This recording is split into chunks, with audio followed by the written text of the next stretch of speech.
Hey, this is Nica Montford, aka Tech Savvy Diva. Yo, this is Terrance Gaines, aka Brother Tech. And welcome to the Snob West Show, the show for Apple snobs where we talk all things Apple and then some. Welcome back, everybody, to the latest and greatest episode of the Snob West Show. We definitely want to thank each of you for your continued support of this show. And if you want to get a little extra content, you can head on over to our Patreon, which is patreon.com/SnobWestcast, to be able to watch the show live and to get exclusive content. With that being said, we're going to go ahead and jump into the show this week. We're kicking it off with the lowdown where we talk all things Apple. Well, we just got iOS 17.5, and lo and behold, there is a pretty nasty bug that was found or exposed in 17.5. And just this week, Apple rolled out the new software update to all of the to all iPhone users. And it fixes it's a photos reappearing bug. iOS 17.5 is available for everyone on all devices, including, your Airs, your MacBooks, your iPads. But of all of the devices, I think it's probably most important to go ahead and get this on your iPhone. So what exactly is this bug? So it causes deleted photos to reappear in the Photos app. Users are seeing photos deleted as far back as 10 years reappear on their device. And some people were finding that photos were reappearing on devices that they sold to other people, even when it was being used by a different iCloud account. So according to Apple, they call this bug a, quote, rare issue where photos that experience database corruption could reappear in the Photos app library even if they were deleted, end quote. Did you experience any photos reappearing all willy-nilly? I did not, but I am surprised in the fact that even if you removed iCloud, signed out of iCloud on your device, erased your device, gave it to somebody else, sold it, traded in, whatever the case may be, that person signed in with their own iCloud account and streamed, downloaded, synchronized their own photos.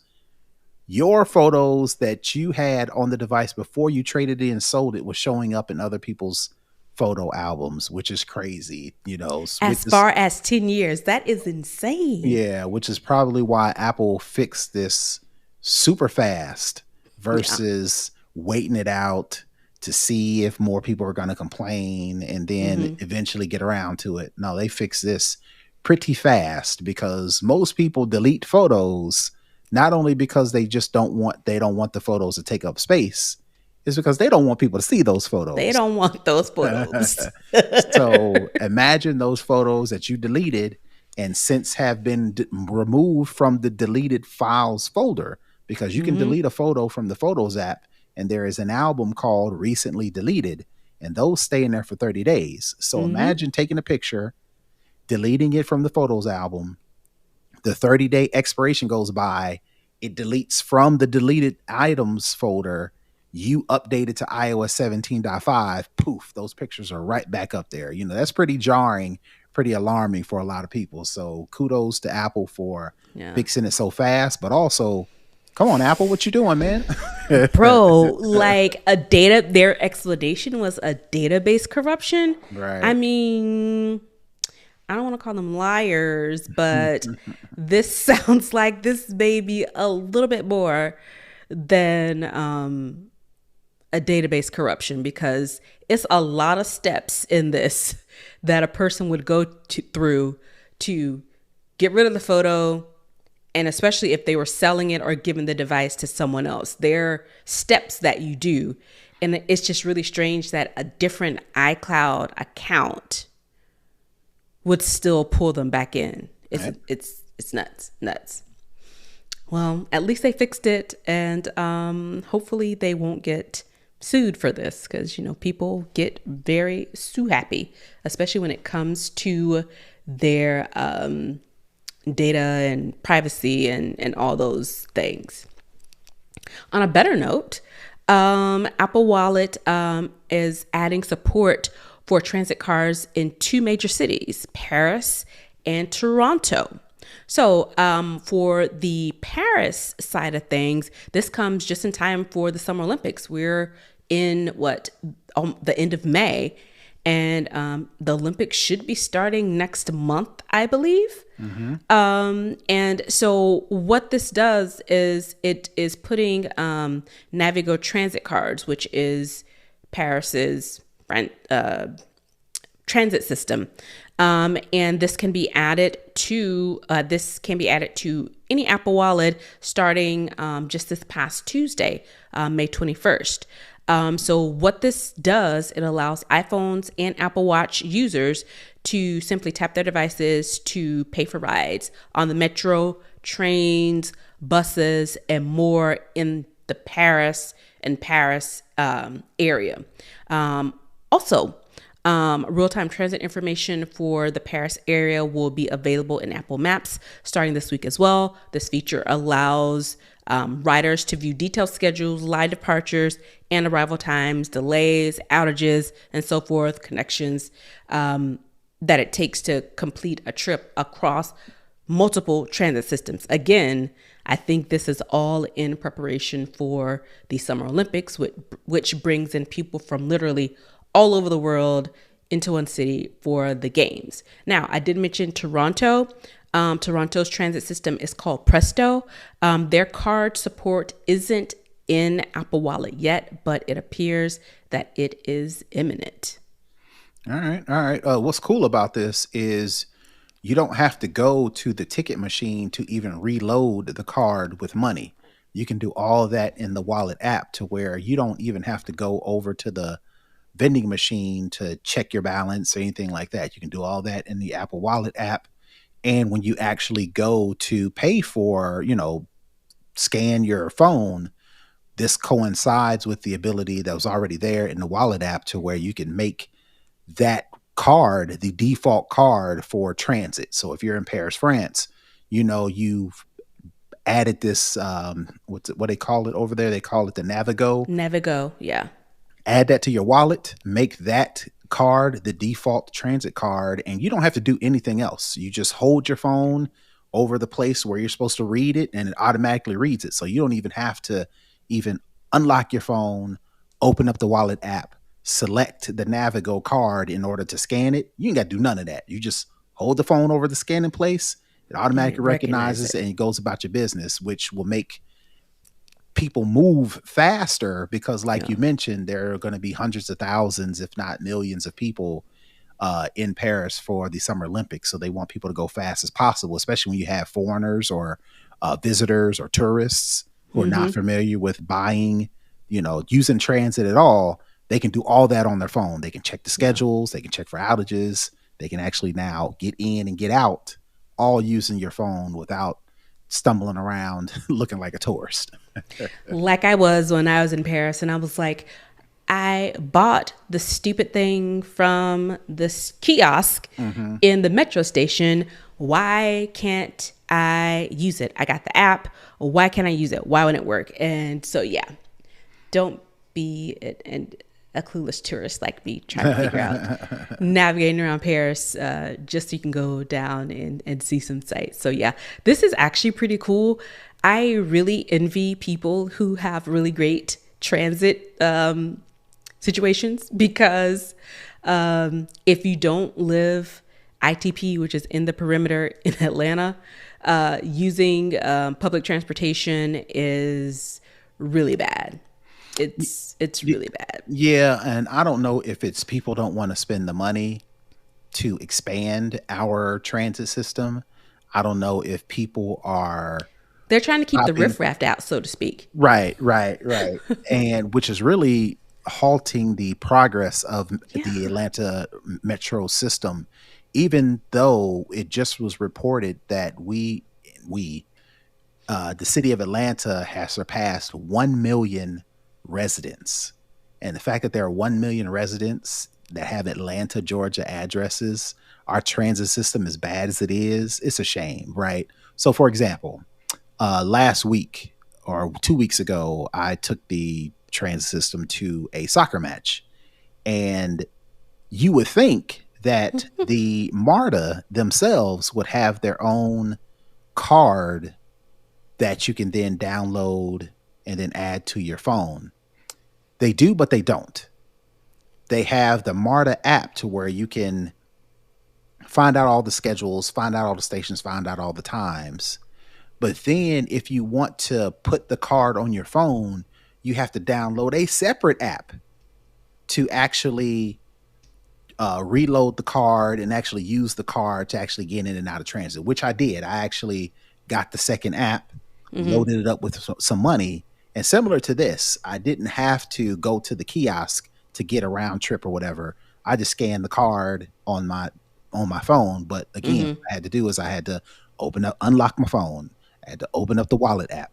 I had to go remember that it's not the MARTA app. It's a whole nother different app. And then do that, put that up there, and then I could scan it and get out. Where with this way, the way Apple's just doing it for Paris and Toronto and some other places, I ain't got to do none of that. It's just one app, the wallet app, that you're already using anyway. That I'm already using anyway. Again, like I mentioned in Atlanta, it's like I got 2 different apps. One to check the stations and the times and the outages.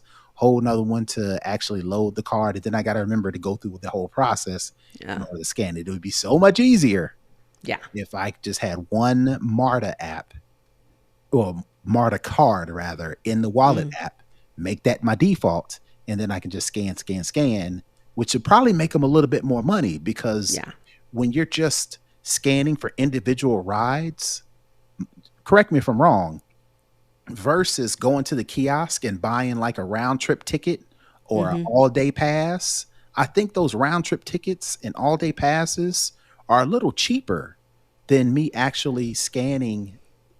Are they like, the last time I thought they were like $250, but the thing is, when you buy like the MARTA card, like in New York and other places, you can buy a monthly card and you can just ride as much as you want. You can I think with MARTA, you can't do that now? Because I remember before it used to be a trip. You had to buy a trip. No, you don't. Okay. But well, I guess that's good or something. Yeah, but the point I'm getting at is, if they made it easier for me to use this card without buying it, they may get more money out of me, because the individual rides are more expensive than the round day trips. Now, Gotcha. If I'm going to MARTA and if I know I'm going to this place and I'm coming back home, I'm going to pick the round trip, and that's going to save me a little bit of money, versus if I had this thing set up easily, I wouldn't go to the kiosk. I would just scan, and they could get more money out of me. But that sounds too much like right.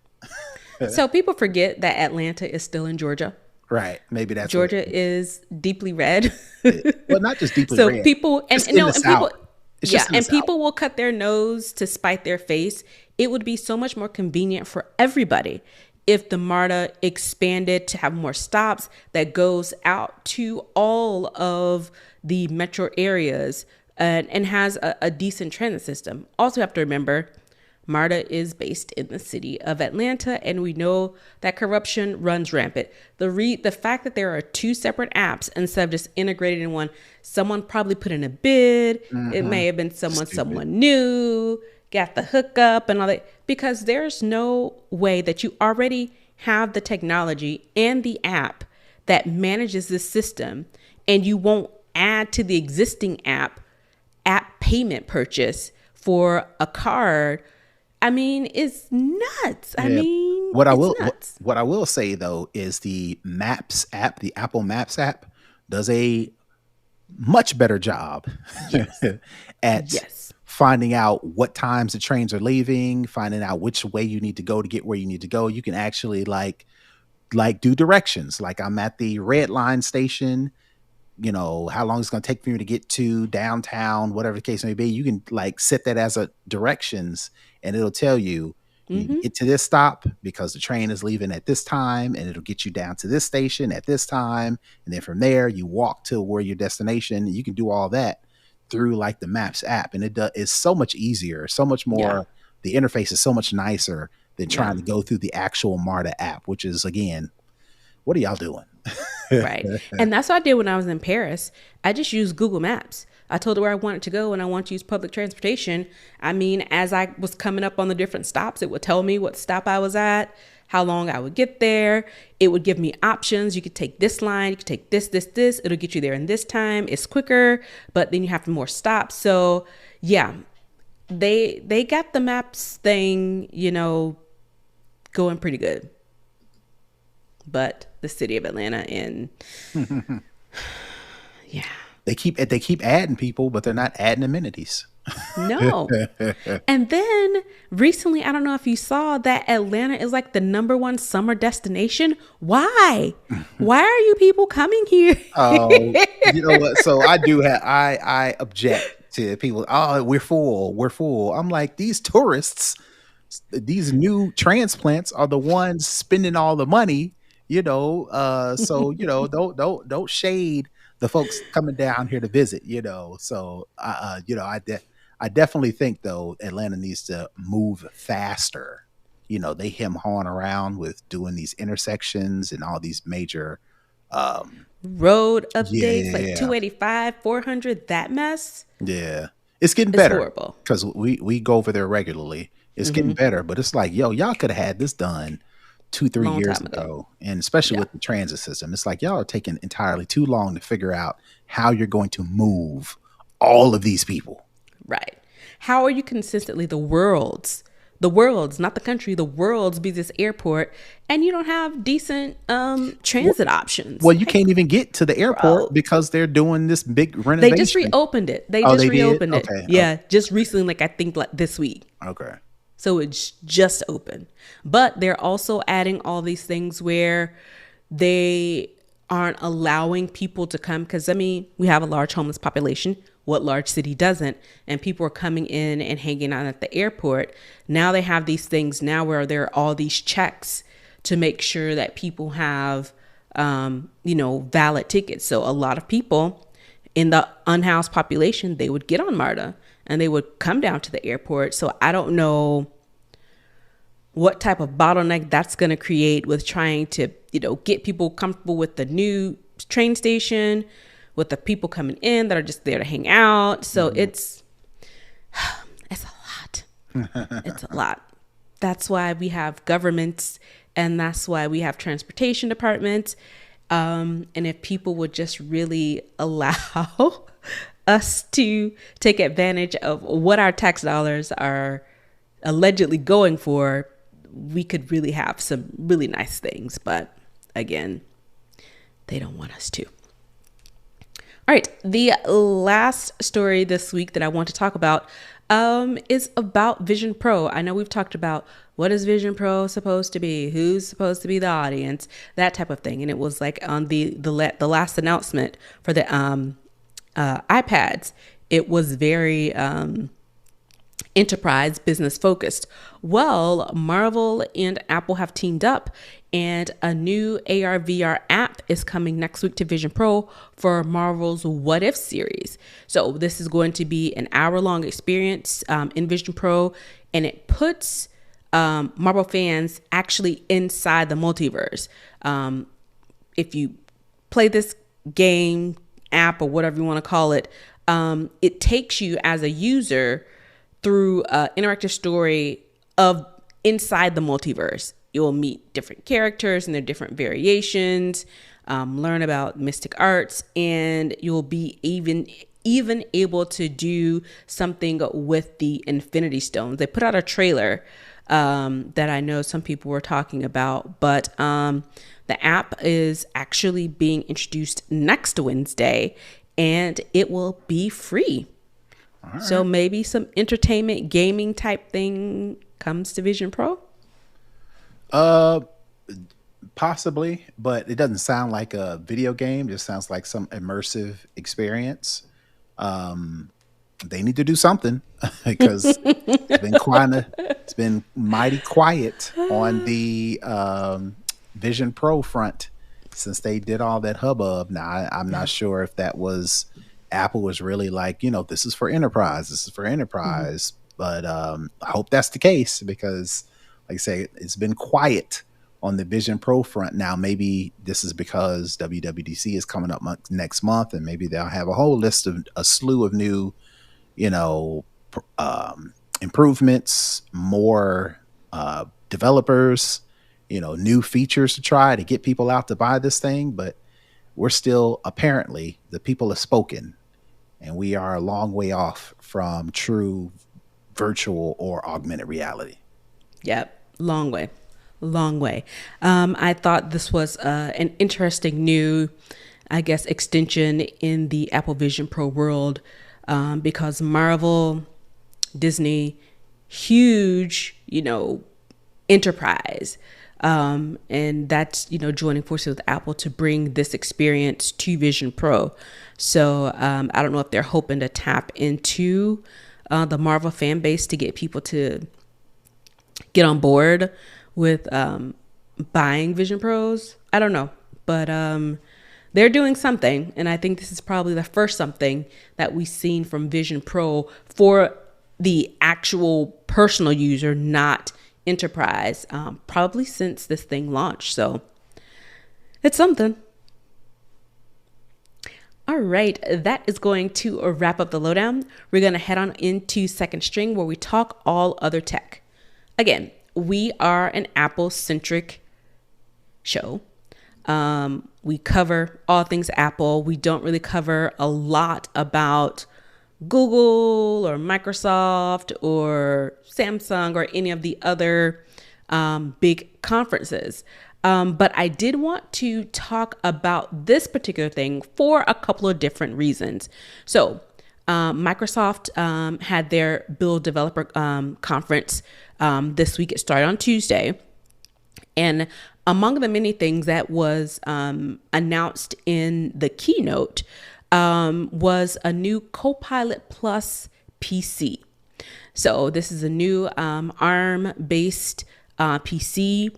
Integrated Copilot is integrated into this PC. But I think the biggest takeaway from this is that this Copilot Plus PC will include a feature called Recall. And what Recall does is it keeps track of everything you've ever done on your screen so you can revisit it later. It was described from Microsoft as, quote, photographic memory of a person's virtual activity. This Recall feature will keep track of everything that happens on your screen at all times and make it searchable. So every couple of seconds, it's taking snapshot of your screen and what you're doing. Even something is mentioned in this article as doing a live Zoom call will have its content automatically transcribed and stored for your future reference. Microsoft promises, take that with a grain of salt, to protect users' privacy by giving them the option to filter out what they don't want tracked and keeping the tracking on the device. I don't know if I want my AI integrated like this. There are so many different ways I think this could really go wrong and pose lots of problems, especially since Microsoft is probably the biggest supplier of corporate enterprise machines. And you're telling me every couple seconds, whatever it is I'm doing, it's being captured and stored, and I can access it as the user. If this is an enterprise device, I would suspect that any company would also want to be able to access that data as well, because they actually own the hardware, not the person that's using it. I just see so many different ways that this could end horribly for people. So I am in the mobile device management space, and I guarantee you enterprises will turn this completely off. They will turn it. Really? They will turn it smooth off. Yes, you're right. They do want, they mean companies and corporations who own the devices, own the equipment, want to make sure that you are doing work as Mm-hmm. opposed to goofing off, as opposed to stealing data, Mm-hmm. But there are proven technologies, proven software that already does that.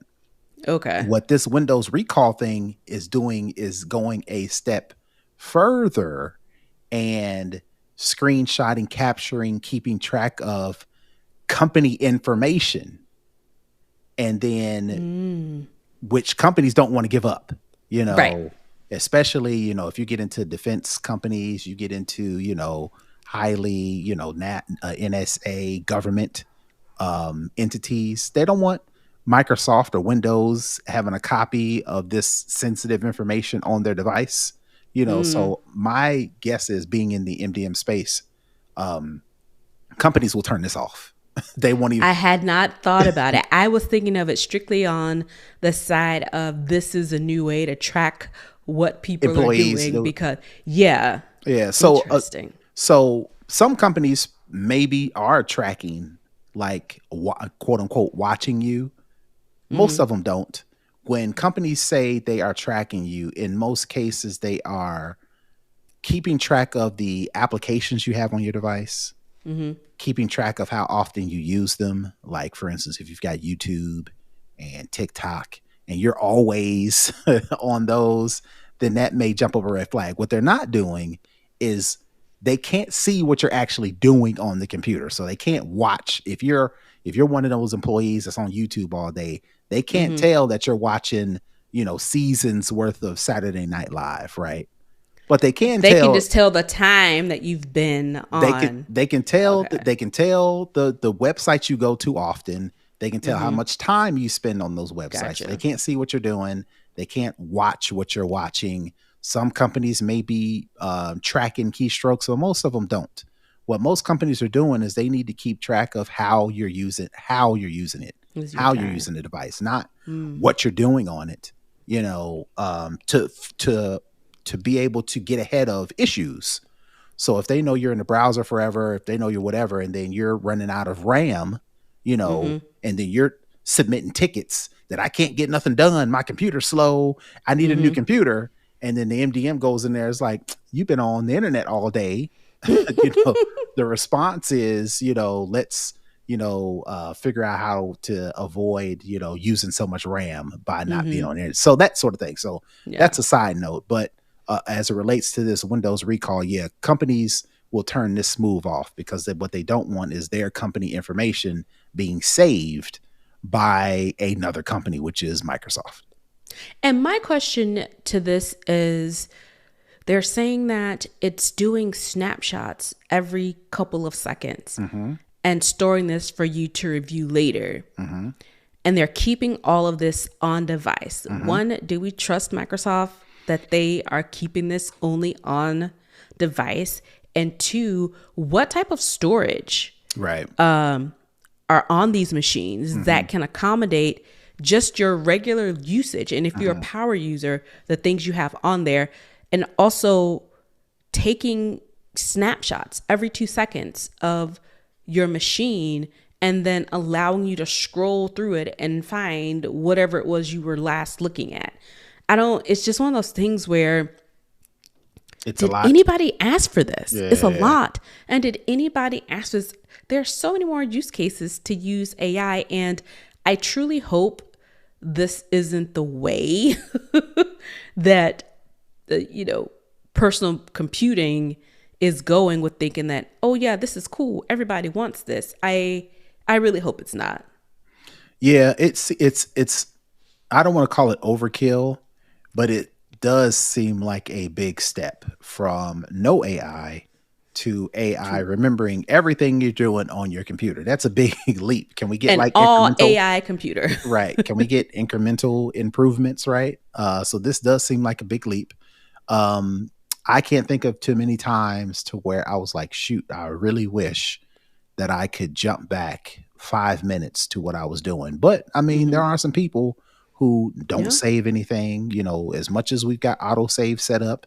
There are some people who get computers, get hardware, and just go crazy on them. And then can't understand why the thing keeps crashing right when you're in the middle of doing something important. I guess with this, you can see it being able to save this data somewhere, compress Mm, down or whatever until you actually need it. And then it, decompresses to do what you need to do on it. But again, that's like a lot. yeah. To the answer, I'm assuming this Windows recall won't be available on all PCs and it'll No. be on these newfangled things that they're coming Hmm. out with. That's Correct. probably because this does take up a lot of data and it probably does take up a lot of space. Yeah. And they need the next gen computers that can handle that, similar to Yeah. how we couldn't do certain things when we got the M1s and the M2s and the M3 chips, because there are only certain things you can do on those things. Yeah. So I'm assuming this Windows recall is one of them because it's some new technology and they need the computers that can handle that. So they're definitely not going to launch this Windows recall on a computer that's 10 Yeah. years old because they're still out there. Yeah. And it's gonna blow up if it Right. tries. Right. I saw some commentary that we're leading up to WWDC, and that's where a lot of people's focus is looking forward to. Tim Cook has already intimated that generative AI is going to be a topic of WWDC, and some people are saying this is kind of Microsoft's way of trying to steal some of Apple's thunder with their new Recall or Copilot Plus PCs, and how they announced other devices as well, Surface. They announced some other PCs as well that are supposed to directly compete with M3, one of the devices. I didn't read too much into it. I did, but I don't remember. One of their new devices is supposed to be like 58% better than the M3 Air and MacBook. And then I think the Surface is supposed to be like a direct competition with the Air. So it's giving feel of ours is better than yours, and we want to steal some of your thunder for whatever you're going to present in a couple of weeks. Well, I think that's a good thing. Competition is always good for the consumer. Absolutely. This forces Microsoft to step up their game and give their Windows, their PC users something to look forward to versus just something to work on, right? When Apple fans, when Apple announces a new MacBook, a new device, we are like, yes. When Microsoft does it, people are kind of like, I mean, you know, versus doing something like this, you get people, Windows hardcore PC fans. It's like, Yeah. look, we got nice We stuff got too. stuff too. Right. So, they've got to put it against the main rivals in the land, which is Apple. Apple is known for spectacular. Apple is known for revolutionary. Apple is known for fantastic, right? So Microsoft is trying to do that. And the only way they can do it right now is AI, because that's what everybody's talking about. Yeah. So Yeah. Microsoft can't miss this window and say, nah, we're good. We're going to, focus on Microsoft 365 or Bing or whatever the case may be. It's like, nah, man, we know y'all good. We smart too. We got stuff.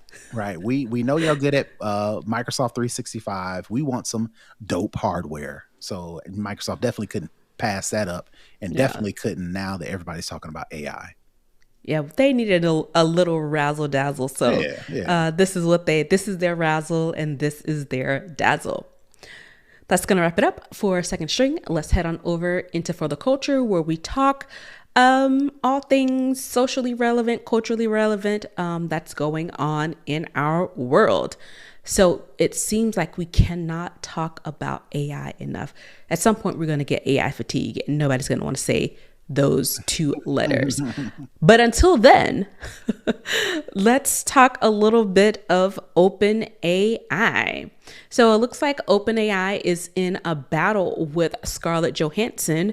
And if you don't know Scarlett Johansson, which I'm probably sure you do, Black Widow from the Marvel series, she has been in a bunch of stuff. There was some Ghost in a Shell, I think, was some anime remake that was a bit controversial, but she's been in a lot of things. She's pretty well known.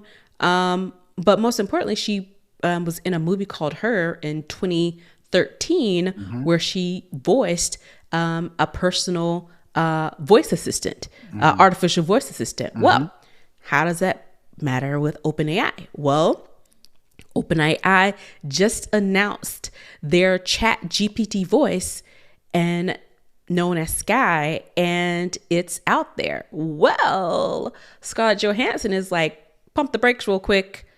That's my voice. You asked me to do it, and I said, nah, because AI, scary words, you're taking, over the creativity. So I'm not doing that. But now your new chat GPT voice sounds just like me, and chat GPT, Sam almost like, no, that's not us.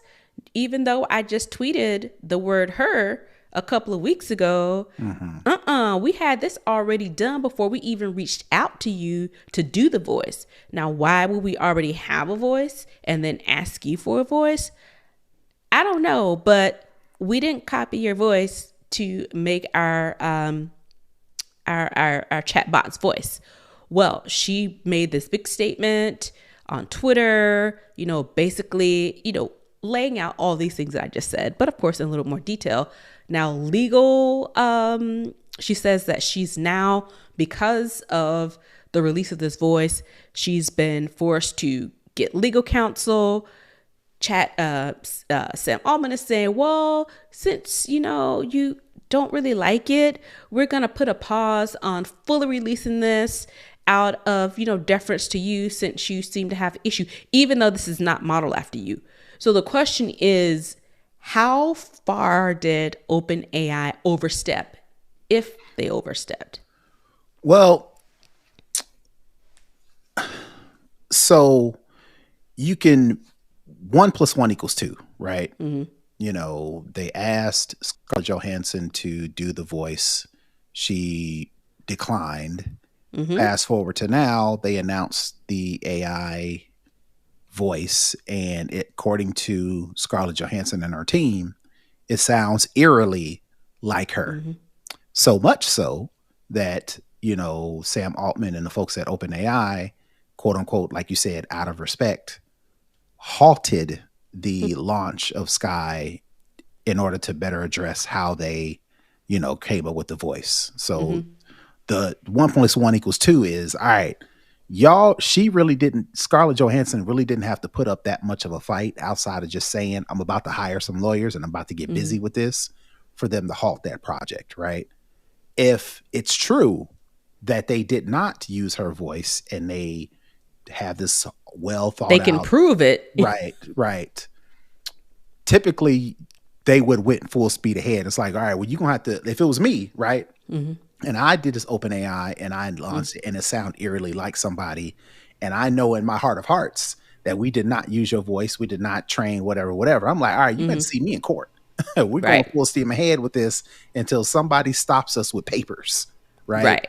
But for them to kind of quickly say, we're going to halt it. And my guess is they will do some change into where it sounds completely different, just to appease. Or less like her. Or less like her, right? Pun intended. Intended.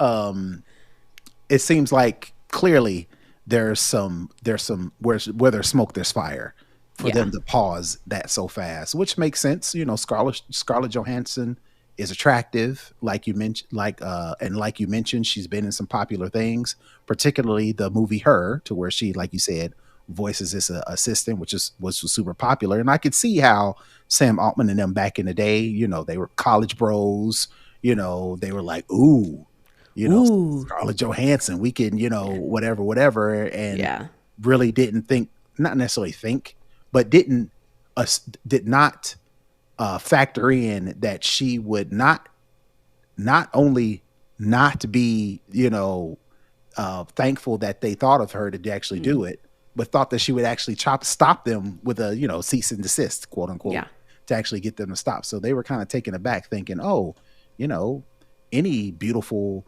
popular female, air quotes, female would, blush at the fact that we were able they would be impressed. Yeah, right. That's not the case. So they were probably taken aback in the fact that she fought this hard, which shouldn't be a surprise because she fought Marvel. when I was about to Marvel, say she fought Disney right? That's what I meant. She and fought Disney, won. fought Disney when they was trying to play her sideways. So why would y'all think she wouldn't come after y'all? So yeah, This lady rich. and she's ready to fight. I think Right. most people in powerful positions Mm, assume that people that they think are beneath them won't fight. yeah. Specifically women, Yeah. they won't fight. And for her to fight back like this, it's taking people aback. Yeah. So maybe this is a good thing to where her case and other cases will put pause and maybe add those guardrails back on to Yeah. everybody that's going full steam ahead with AI, because you just can't do anything. They're going to That you be want to do. right. There are going to be some things you have to think about. There's going to Yeah. be some permissions you have to get. There are going to be some settings. There's going to have to be some regulations that Yeah. come with this. And maybe this is one of those things like, all right, well, let's going forward, let's go through the proper channels. Yeah. Yeah.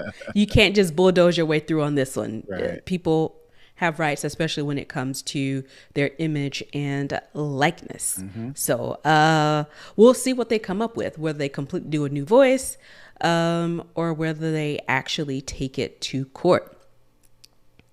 So let's head on into the hookup for our tech tip of the week. I actually have one this week because All right. it impacted me. I don't know if you've been doing your Google searches and you've noticed that there's this new AI summary that's below your results. So my tip for the week is how to bypass Google's retooled search results. So basically, Google just rolled this out this week along the same time that Microsoft did their rollout of their AI devices and generative AI, products to the world. And basically what this reloaded version of Google search engine does, it periodically, but in my case, it was almost on every Google search, puts AI generated summaries over the web links at the top of the results page. So this using their still in development AI assistant called Astra, and it will give you the ability to quote see and converse about things shown through a smartphone's lens. For me, if I Googling something, I want to see the links that will take me to the answer. I don't care For the about your context. summary.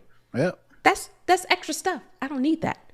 Well, there's a way that you can bypass this. I've tried it. It works. I haven't seen it whenever I do a Google search now.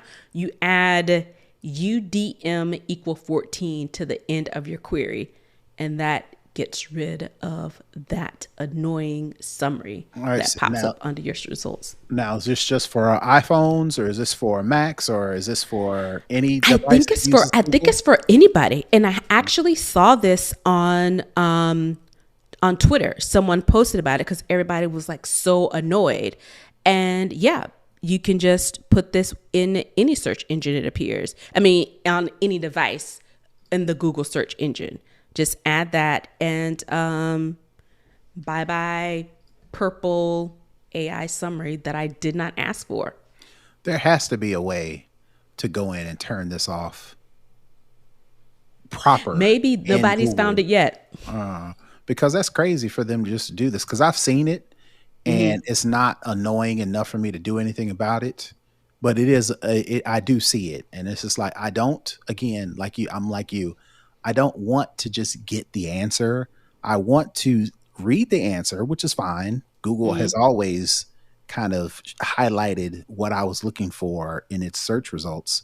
But like you said, I also want the link because I want to see the context, Right. because I just don't want my to take that answer and that not be in the context of what I'm looking for, and you can make that mistake pretty easily just asking a simple question. How Yeah. do I get to the store? And it says walk down walk 2 blocks and turn left, but I didn't specify what store. Where? I don't Yeah. want to go to the prostitution What store store. what Right. store you taking me to? Right. And I want the context, so I need a source. yeah, exactly. Having that source, having that link helps. And I don't want to Yeah. just type something in Google and And just take give me Google's an word answer, for it. and just take Google's word for it. And they're using OpenAI trained data now. So, right, they're not going to be liable if they give me the wrong answer. So it's like, give me the actual yeah. answer with the links and the resources so I can actually Yep. go look. Absolutely. Yep. All right. So I have a tip this week, how to take faster photos and videos on your iPhone. So basically there's two ways to do this. If you open up the camera app on your phone, instead of so let me set it up. When you're trying to take a picture real fast, or better yet, take a video real fast, you have to unlock your phone. You have to open up the camera. You got to switch to the video. You got to press start to actually record a video. So I'm going to show you quicker ways to do this. So the first way, when you open the camera app, instead of switching to the photo or switching from photo to video, if you press and hold on the shutter, just don't tap it, press and hold on the shutter button, it'll actually start a video recording. And as long as you're holding the shutter, it'll continue to record. As soon as you take your finger off the shutter button, it'll stop recording. So that's one tip. The second tip is, if you swipe to the right on the shutter button, it'll start a video recording and actually start recording, but it'll also give you the ability to take pictures. So, a popular thing that you can do with smartphones is, while it's recording video, you can tap the little shutter to actually take a picture. Well, this way, the first way I showed you will just start a video recording. It won't give you the option to take those photos. If you swipe to the right of the shutter button, it'll start the video recording, and it'll give you that shutter button to actually press to take pictures. So that's number two. The third way, if you swipe to the left of the shutter button, it'll take burst mode pictures. So you know how you have to press and hold, or go into the settings and make sure you want to take a burst picture. Well, if you just swipe to the left, and you keep hold it to the left, it'll take those burst modes. So those are my tips, just trying to make it faster for you to actually switch back and forth to photo to video, because again, this impacted me. Like I told people a couple of weeks ago, my son was actually one of the team mascots for the Major League Soccer event, and I was trying to catch him on camera, and I couldn't, because I couldn't get my fingers fast enough to get the video and to actually record. And by the time I got everything set up to actually show him, to record him on the Jumbotron, his face went past. So I've got a bunch of pictures, a bunch of video of just maybe this part of his head, or him turning his back, or him running away. And it's like, I was trying to get the full thing. And these tips definitely would have came in handy if I would have been able to quickly open my phone, swipe to the video, swipe on the shutter button and actually record, versus tapping all the buttons. And it's very helpful. We are in graduation season. We're also in vacation season. So these will definitely help you get those photos and videos that you want, as you go about these new life events and fun times. So definitely take that under advisement and use it. Yep. That's going to wrap up the show this week. Brother Tech, where can the people find you? Yep, you can find me all over the internet at Brother Tech. That's BROTHATECH. And you can find me at Tech Savvy Diva all over the internets as well. Again, thank you for tuning in to the show. If you want to connect, comment, share, or support our show, you can head on over to snobwestcast.com to get all of the details. And with that, we're going to wrap it up, and we will see you guys next week. Peace. Bye, everybody.